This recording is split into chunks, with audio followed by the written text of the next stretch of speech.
Hi friends, I hope everybody is having a great day.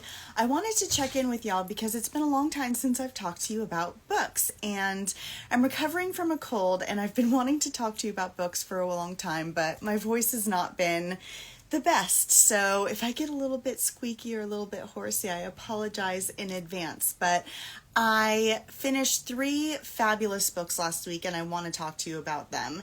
And if hearing I finished 3 books last week intimidates you, please don't let it. I am the kind of reader that reads a lot of books all at once. I have multiple audiobooks going. I have a lot of different books that I read on paper, and it just depends on the mood. I have, I'm reading about Cicero, I'm reading about the moon, I'm reading about the history of doubt, I'm reading about, feminism and a book called Cannibal Capitalism, all while also simultaneously listening on audiobook to my 2 standards, Pride and Prejudice and the Irregular Society of Witches. And I also started the Bright Creatures book and another historical novel. So I very much, depending on what I'm doing, where I am, how I'm feeling, I have 8 million books going at once. So sometimes it takes me a very, very long time to finish a book because I read it in little chunks, and sometimes I finish a book in a couple of days. But last week I had a lot of time to read, and I was lucky enough to finish a couple of different really cool stories. So 2 of them were of the adventure story variety, and that's one of my favorite kind of stories, the kind of and then adventure ensued variety type of books. Fantastic.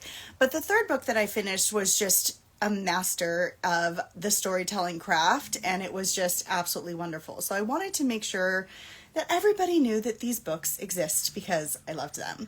So the first book that I want to talk about is something that my sister sent me because she thought I would like it, and she was totally right. So this is the Encyclopedia of Faeries, or Amelia Wild's Encyclopedia of Faeries, and it's by Heather Fawcett.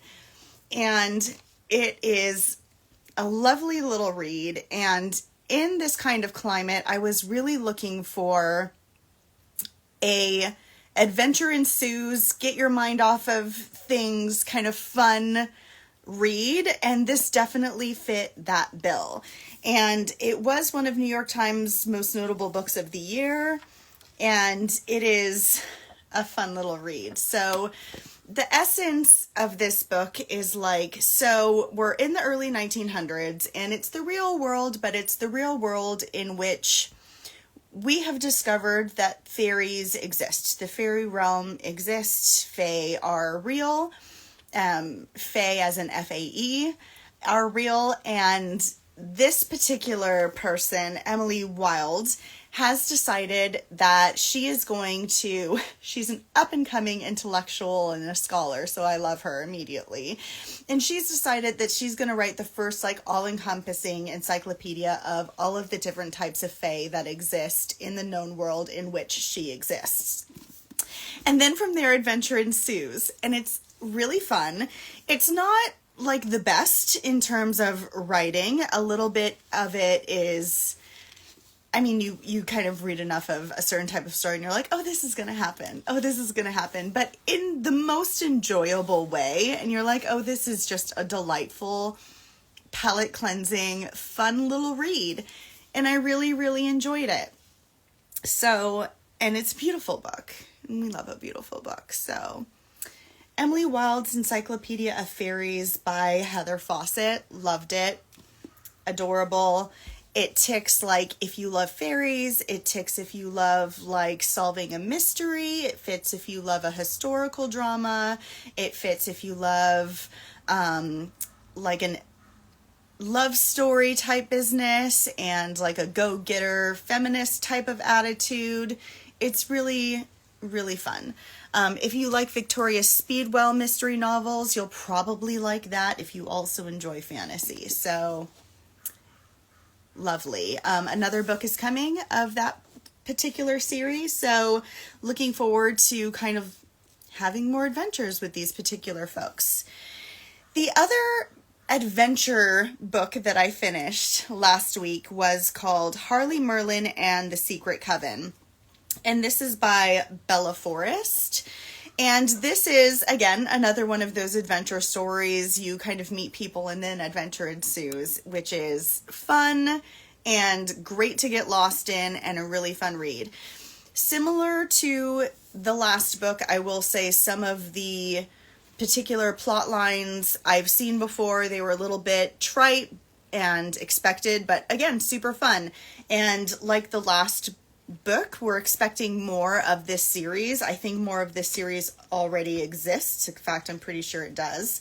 And it was a really good introduction to this world and would recommend to a friend. So hence why I'm talking to y'all.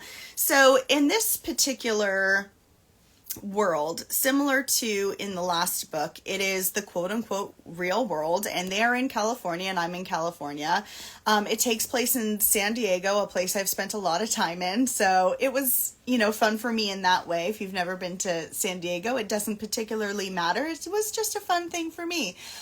But in this particular world, magic exists, and similar to other series and kind of ideas that I've come across, people who wield magic or have access to channeling chaos, or however you want to put it, have to purge eventually, because the use of magic builds up and they have to purge eventually. So in this particular world, you purge different types of monsters, and the more powerful of a magician you are, or a mage you are, or a sorcerer you are, however you want to call it, the kind of worse the monster, or kind of the more you do, the kind of worse the purge. And then those purged monsters are kind of kept caged up and in what is called a bestiary.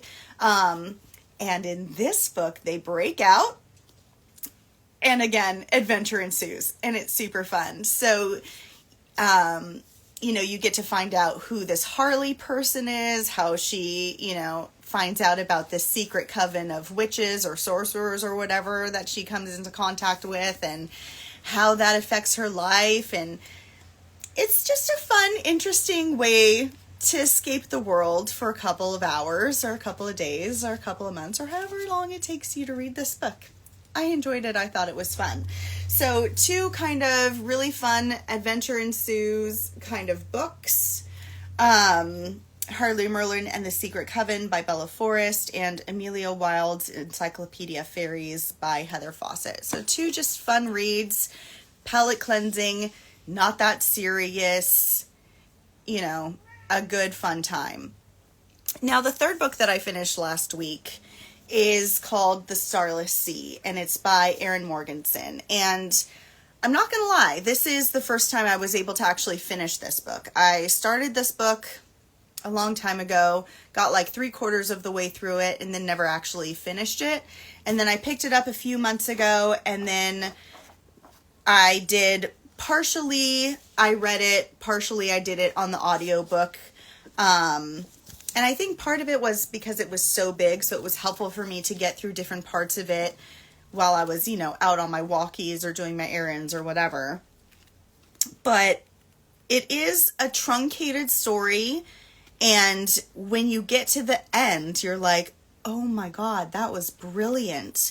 But getting through it, if you're not used to that type of quilted storytelling technique, can be a little bit difficult to get through. So definitely, if you're into audiobooks, the audiobook version is amazing.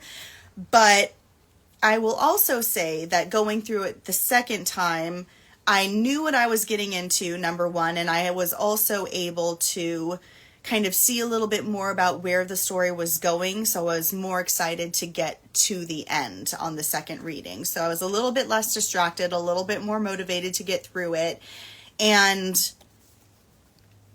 it is a wonderful, wonderful story. And again, it's a very similar kind of theme to the book that I had before, the Harly Merlin book, where it's, on the surface level, everything is fine and humanity exists. But then below that, there's actually something a little bit more magical going on. So the magical kind of world in the Starless Sea is the Starless Sea. So there is, a hidden library books on books, and then it's in this starless sea of a harbor, and then, stories ensue, and it kind of pieces together into a magical story and ending, and it's really great. So yeah, just the kind of jacket says, far beneath the surface of the earth, upon the shores of the starless sea, there is a labyrinthine collection of tunnels and rooms filled with stories. The entryways that lead to this sanctuary are often hidden, sometimes on forest floors, sometimes in private homes, and sometimes in plain sight. But those who seek will find. Their doors have been waiting for them.